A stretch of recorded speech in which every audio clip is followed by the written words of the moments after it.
Sure that everyone knows what we're doing. We don't want to have any questions about what's happening. So we're going to start with how you get into the boat, okay? Oars should always be out as far as they can go. Put a hand on the oar when the coxswain says, put 1 foot in, and then come down. Notice that I never let go of the oar. It's important. We don't want to flip on the dock. It's a really terrible place to flip. Everyone can watch. If you're out there, no one really knows, except for that you're wet when you come back, and you can just blame that on waves. So when we are not doing anything, okay, we should not be sitting like this. This is a terrible position to be in. We want to come up to the safety position. What that means is, and it's a little hard here because we're not on the water, we're going to have our outside hands, the one that's closest to the oar, on the rigger in front. Other hand's going to be on the handle here, and we can see it's braced up against my leg, okay? Blade is on the surface of the water. That'll keep you nice and stable. If your blade is on the surface of the water, it's braced, and the boat is stable, it's not going to go anywhere. Look down at the gunnels, okay? Make sure that it is flat. You are not doing anything when you are out from rowing, okay? It is imperative that the boat stays stable. That allows everyone else to learn, and you hate it when other people don't set the boat, so don't be that person yourself. Does that make sense to everyone? Cool. So, we are going to be doing a lot of drills for the next couple of weeks. We're going to be rowing predominantly by sixes, and our major drill is going to be triple pause, okay? Everyone is familiar with this if you were here last year, but we're going to go ahead and demo it anyway. First position to pause is going to be at the finish. You can see I've got a nice upright chest. It's pointed up, not like this, okay? Nice and upright. Blade is 1/2 inch to 1 inch over the surface of the water. It shouldn't be quite on the water, but it should not be far off of the water. That means that there's almost no push down, okay? Right out of the, right at the finish. From that position, we're gonna go to the next pause position, which is gonna be arms and body forward, okay? We can see that we let my hips rotate forward, arms are all the way out, inside arms relaxed, outside my arm is extended. Next pause position is going to be half slide. What we're looking for here is we can see that my blade is still way off the water. When I was in this position, we want to come down to 1/2 inch off the gunnel, okay? Those that were rowing last year, we got a little bit lazy on that towards the end of the season. We're gonna bring you right back to it. I want to see those blades or the oar handles more than parallel with the water. You actually want to have them up. Does that make sense to everyone? Cool. So we're gonna come to that half slide position. Blade should still be up. We're not trying to go towards the water.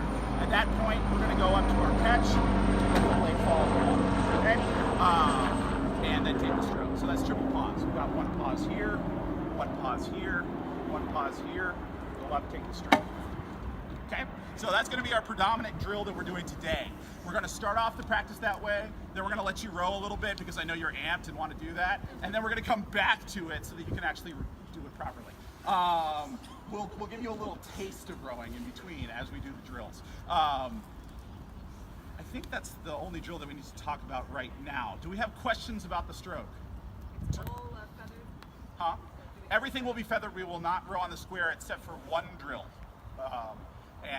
We'll demonstrate that probably tomorrow. That's going to be a reverse pick. Any other questions? Okay, so next thing is going to be the rhythm that we're looking for. This is going to be different than people that have rowed before, but we have a pause at the finish, okay?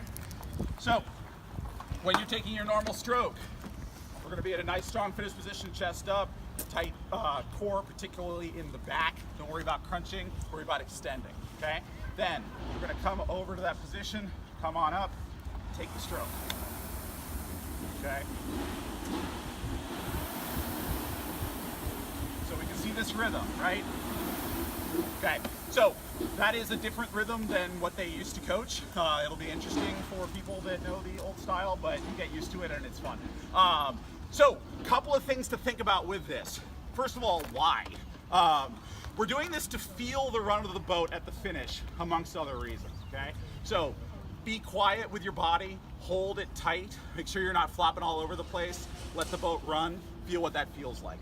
When we are doing that pause, what we're essentially doing is using up time that we would use elsewhere, right? So at a given power, speed, and stroke rate, you can only have so much time in the stroke, right? So let's say that you're going at a 20, you've got 3 seconds to do a stroke.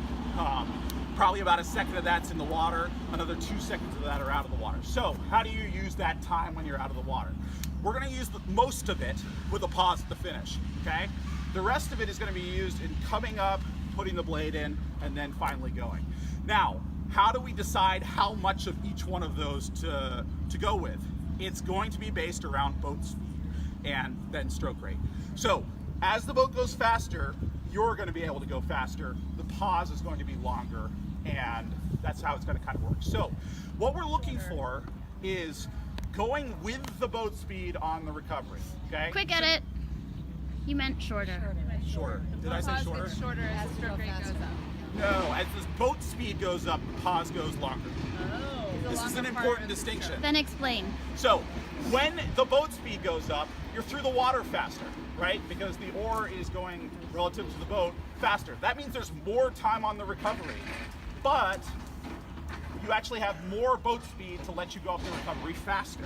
So, if you're going terribly slow, there's no boat speed really to speak of. So, you can't get up here very quickly without just pulling yourself up. We do not want to do that. We want to let the boat come to you. So when you get that boat speed up and we keep the rate consistent, the pause is going to be longer because you're able to get more speed here because the boat is moving quicker and because the drive is shorter. If the boat speed comes down, you're going to have a slightly less pause. Okay? Now, as the stroke rate goes up, you're going to have less pause as well because we don't have any extra time in there.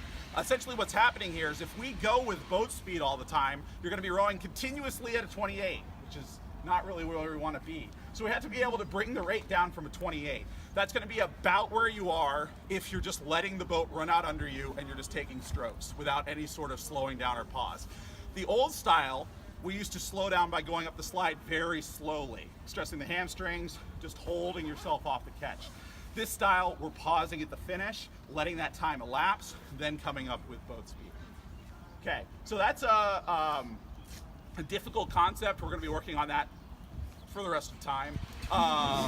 Is trying to feel the boat, make sure that you're doing it together, all that kind of stuff. But we understand the basis of the stroke and the rhythm. Yes?